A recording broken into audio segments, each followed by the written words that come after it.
Her name was Leora, and she was born not in a hospital, but in the wet, copper-scented mud of a fishing village, so small it had no name on any map worth a damn. The midwife, a woman whose hands were more accustomed to gutting mackerel, had looked at the dirt-streaked infant and then at the mother. This one came out fighting. Mark my words, she'll either be a saint or a catastrophe. She became a catastrophe. Poverty was the first enemy Leora conquered, and she did it not with a blade, but with a mirror. By 16, she had learned the precise angle of her jaw. The calculated art of a glance held a heartbeat too long. The devastating power of a lower lip caught between her teeth. The village boys were her first acolytes, their fathers her first rung. She didn't give her body, she traded in the promise of it, a currency more potent than gold. A silk ribbon for you, It's beautiful. Thank you. and a ticket to the capital. Thank you, sir. She left with the ribbon in her hair and the taste of salt on her lips, never once looking back. The capital, Viridius, was a labyrinth of marble and shadow.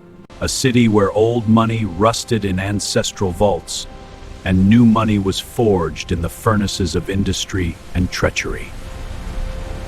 Leora arrived with nothing but the ribbon, a single change of clothes, and an education and desire that no academy could teach. She found work as a seamstress in a shop that catered to the wives of merchant lords. That color is so last season. I just wanted to feel beautiful. She was there to observe, to learn the architecture of their marriages. And she studied the men who came to the Shang suits, kept a particular hunger in their eyes that no man of wealth could sate. Her first real conquest was Aldrich Vane. A man of middling nobility and immense ambition, he was the gatekeeper to the Merchant Council, a low-level functionary who decided which petitions were granted an audience. He was portly, insecure, and possessed of a wife who treated him with a contempt so public it was almost theatrical. Leora saw the wound and aimed for it. His face level with the smooth expanse of her calf. A chance encounter in the rain where her thin cotton blouse became a she would whisper secrets to him in crowded rooms. My body is a sanctuary, and you alone possess the key. In this city of clerks, you are my king. The night she finally let him have her, it was in his own study, while his wife was hosting a charity gala downstairs. It was less an act of passion and more a coronation. The night she finally let him have her, it was in his own study, while his wife was hosting a charity gala downstairs. It was less an act of passion and more a coronation. She wielded her thighs like the jaws of a velvet vice, her legs coiled around him with a strength that surprised him, pulling him into a darkness he mistook for intimacy. The Ashworth shipping petition. I hear it's languishing. My cousin, it would mean so much to him. A small thing for a man like you. Within a wee week, the petition was approved. The profit from that single approval was more than a lifetime of seamstress wages. Aldrich Vane was now hers, not through love. In a luxurious setting, through the insidious addiction of a man who has tasted the forbidden fruit, and believes only the woman who offered it can provide another bite. The next rung was Erasmus Thorne, the head of the Merchant Council. A man of iron will and notorious fidelity, he was immune to the usual seductions. For him, Leora did not use her body as a lure, but as a weapon of humiliation. She studied his enemies, a cabal of 3 younger merchants who chafed under his stern, incorruptible rule. She seduced them, one by one, each seduction a masterpiece of tailored vice. But you Rest away, Nenridge. Tell me about this vintage Burgundy. It's complex with layers of flavor. Your foot is quite bold. Does it distract you? No, it enhances everything. For the second, a shipping magnate who prided himself on his stoic pragmatism, she was a problem to be solved, a fortress to be breached. She challenged him. You think you can conquer me? Prove it. A logical victory, the ultimate prize. Then take it. I'm not what I seem. Help me. I will protect you. Please, don't cry. Tell me what's wrong. I'm so afraid. I can't lose you. You won't. I'd do anything. I need you all. We are with you. Thank you. Not in her bedchamber, but in a private dining room she'd paid for with Aldrich's embezzled funds. She sat at the head of the table, draped in emerald silk that matched the cold fire in her eyes. She had gathered the evidence of their shame, not just of their affairs with her, but the secrets they'd confessed in the languid hours after passion. Tax evasions, illegal cargo, a forgery, and a family will.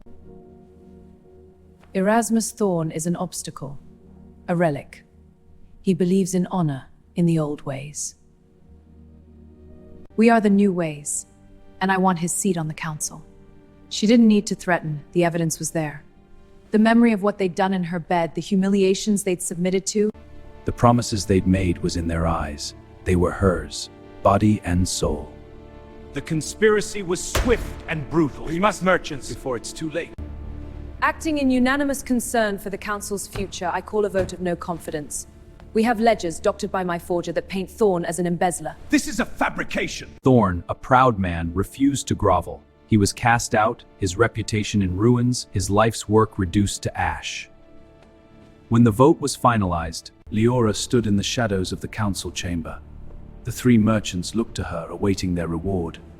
She gave them a smile, a slow, beautiful, terrible thing. Erasmus Thorn's vacant seat was not given to any of them. In the ensuing chaos, it was announced that a new power had acquired a controlling interest in three of the council's most influential merchant houses. The three now beholden to her. A new seat was created. A seat for a new kind of power. Second, My name is put forward. and approved with the silent. The web is tightening around us. We must act! The signs are clear. We are ensnared. The Council is compromised. We are trapped. The girl from the mudflats approaches. She weaves our doom. She wore a gown of black velvet, high-necked and severe, a stark contrast to the emerald silk of her machinations. She carried no documents, no evidence. Her power was no longer in the secrets she held, but in the fear she inspired. She had used her beauty as a key, her cunning as a blueprint.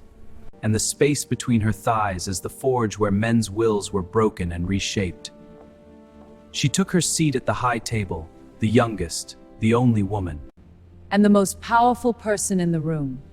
As the other council members looked at her, some with lust they dared not show, others with hatred they dared not voice, all with fear. She folded her hands on the polished wood.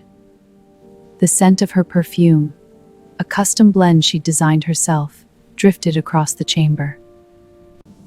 A whisper of jasmine and something darker, something that smelled like a grave dug in a flower field.